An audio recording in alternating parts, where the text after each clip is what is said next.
In the 2000s, Bryan Clauson was a very competitive dirt oval track racer. He primarily competed in USAC and won their National Midget Series and National Drivers' Championship in 2010.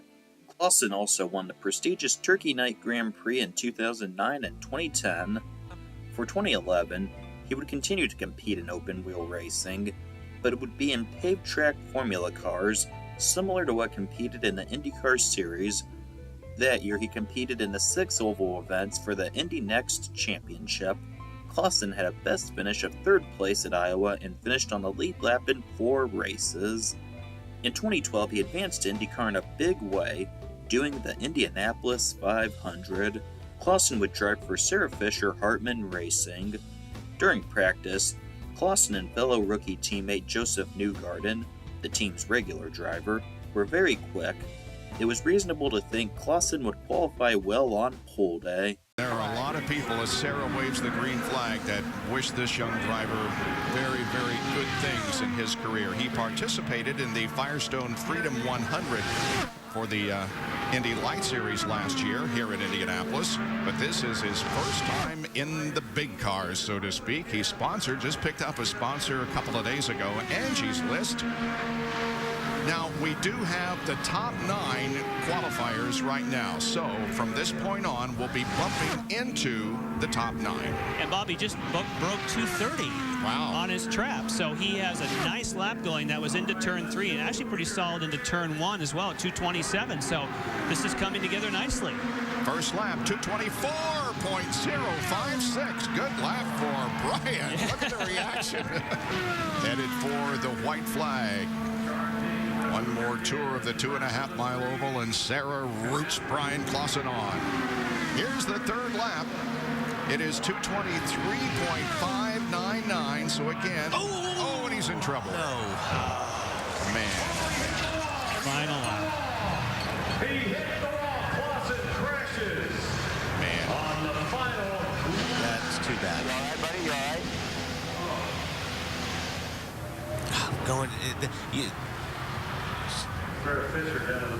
And that's how your emotions go from the highest of highs to the lowest of lows in just 2 seconds flat. Clauson was having a quick qualifying run. Unfortunately, he crashed on his last lap and badly damaged the car on the left side. Despite this, the Fisher-Hartman team decided to repair the car and try to re-qualify it, rather than use another, less prepared car. The next day, bump day, Clauson returned to qualify his repaired car, though it was with a disappointing 4-lap average speed of 214.455 miles per hour. The only drivers behind him were using the slow Lotus engine. Clauson was in a Honda entry. However, it was possible that Clauson could do well in the 500 itself. Oh, we got a yellow as the 69 car, or the 39 car, I should say. That's Bryan Clauson. He has spun it. And we have our first yellow at the day here on lap 14. Started. I say it started. I didn't hit anything. 10-4, we'll set up the pit lane here. We got tires set out. We'll get started. Didn't hit me. Great save. Great save. He's got a flat left front. You can see the hole right there where he flat spotted the tire. And Bryan's such a great driver with all his experience that he has. As we're going to watch a replay here. Down low, looks like he might have got in just a little bit early and a little bit low on the white line, Eddie, and the car came around. And I cannot believe he did not hit the wall. This reminds me of 1985, the spin in the very same spot. That's where Danny Sullivan spun right in front of Mario Andretti. Clauson spun on lap 14 and seemingly retired from the race. However, by the 34th lap, Clauson returned to the race, but was 18 laps down. Now, his 500 dream was extremely unlikely to have a good result. After Clauson completed 46 of the race's 200 laps, Clauson retired with handling issues. A race that had a lot of potential entering qualifying ended with a 30th place finish. After Indianapolis, Clauson did no other IndyCar races in 2012. However, he did drive in a pair of Indy Next races, finishing in 10th position at both Milwaukee and Iowa out of 13 and 14 starters, respectively. Clauson did not compete at the 500 in 2013 and 2014, Meanwhile, he won the National Drivers' Championship in 2011 and 2012, the USAC National Sprint Car Series in 2012 and 2013, and the National Midget Series in 2012. In May 2014, Jonathan Byrd's Racing announced that they would be entering Clauson in the following year's 500. He would then compete the same day at the Kokomo Classic. Furthermore, KVSH Racing later became a co-entrant of Clauson's 500 entry. In the first round of qualifying at Indianapolis, which determined the first 30 of 33 starters, Clauson was the slowest person to complete an attempt. Clauson's speed was 220.523 miles per hour. Consequently, Clauson would be amongst the 4 slowest drivers and would have to re-qualify in a last row session. Clauson improved his average speed to 221.358 miles per hour. However, he was still ranked last. Buddy Lazier did 2 attempts, but his best 4-lap average speed was 220.153 miles per hour. I will note that Lazier had only about 20 practice laps. However, there would be 3 entries that had their team switch drivers after qualifying, so they moved behind Clauson, who improved to 30th place. Now, with 500 race experience, perhaps he would now finish the event. Trouble, a car in trouble, and into the wall. That is Bryan Clauson.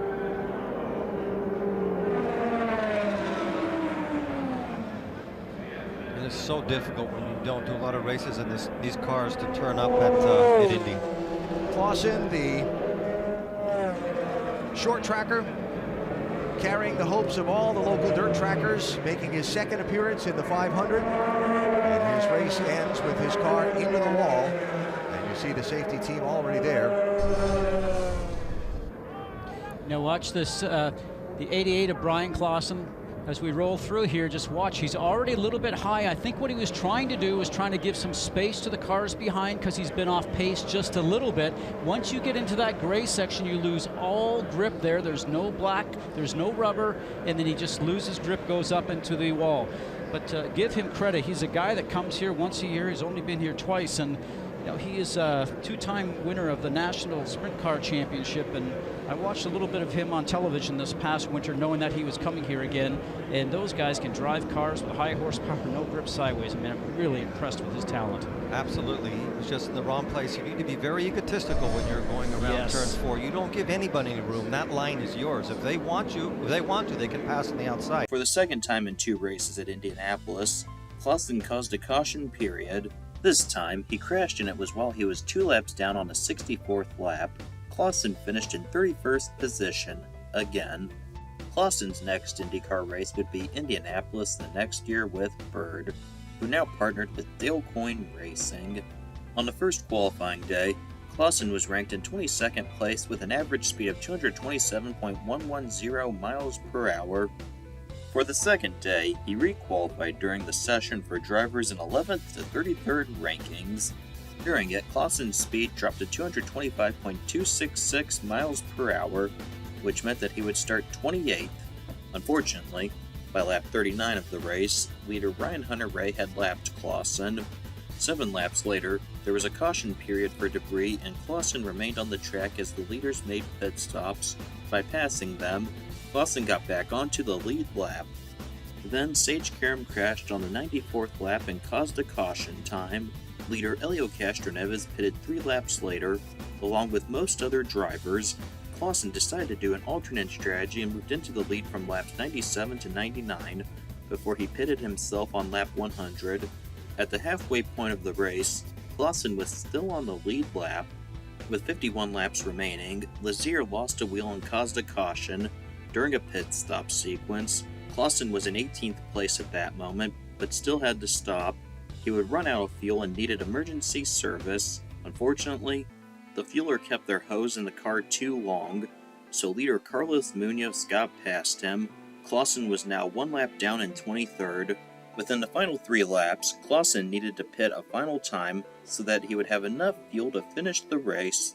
As a result, leader Alexander Rossi lapped him. Though Clauson completed just 198 of 200 laps, he finished the 500 for the first time. It was easily his best race at the event. The 2016 500 would also be Clauson's last one.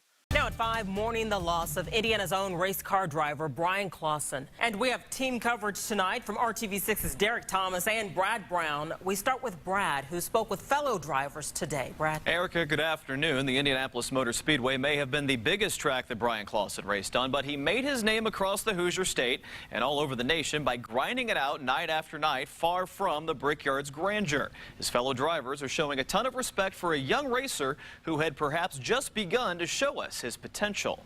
On August 6, 2016, Clauson was racing in the Belleville Midget Nationals, an event he won in 2009, 2010, and 2015. Tragically, Clauson crashed and flipped multiple times, then was hit by Ryan Griffo. One day later, Clauson was declared dead at the age of 27 years. Later, in August at the Pocono 500, the first IndyCar race after Clauson's death, his coin teammate Connor Daly drove a tribute entry for him. Daly started 20th and finished 2 laps down in 16th position. In 2018, a dirt oval track was opened at Indianapolis. It has held annually the BC 39 National Midget Series race since then. Bryan Clauson had a dream of being in the Indianapolis 500. He did that 3 times and improved each time. Tragically, Clauson did not get the opportunity to continue competing at the 500.